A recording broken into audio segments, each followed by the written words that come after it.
going ahead. Now, I again have to inform, and I thought it is common knowledge by now, we have two sources of money from which we purchase farm. One is land tax that is accumulated in a specific fund, the land acquisition fund, and the second source is the budgetary allocation that we get over the top of that tax income that we have. So, in as much as the budgetary allocations may become smaller, there will always be some resources available for some farm purchases and acquisitions, so that we do not stop the program as a whole.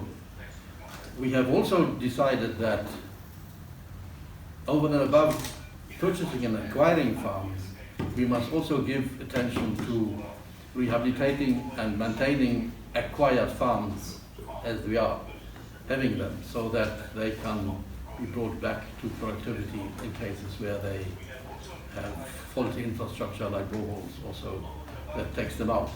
So we have two main objectives to which we allocate resources: acquisition and resettlement, yes, but also rehabilitation and maintenance of already acquired farms.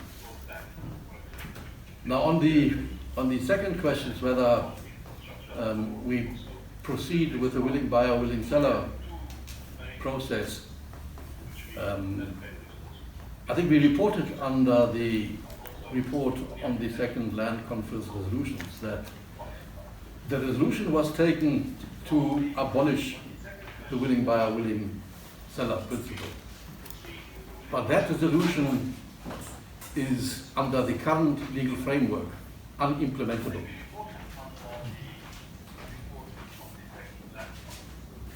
There are legal impediments, there are constitutional impediments, that is the advice that we got, that makes it currently impossible to implement the abolishment of the willing buyer, willing seller program.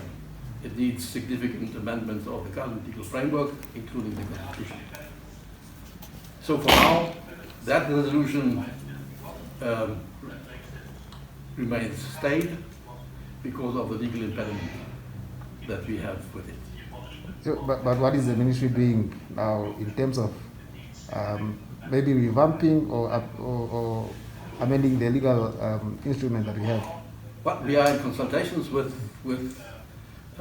the Attorney General, with the Ministry of Justice, with the whole cabinet, of whether we should, in fact, insist on implementing the resolution, or whether we can find a way that brings about effective and meaningful land reform without having unintended consequences with regard to the protection of property rights,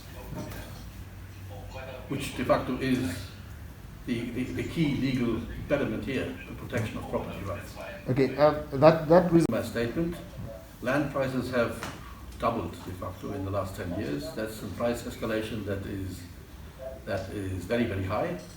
And you are right, it limited our ability to acquire farms. We can only acquire now half the amount of farms than we could 10 years ago. So we are looking at the evaluation process that we are engaging in to evaluate farms.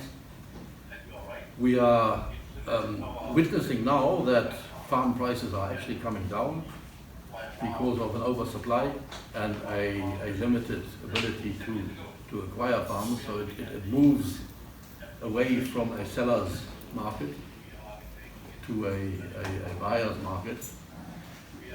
So we on the one hand, evaluate possibilities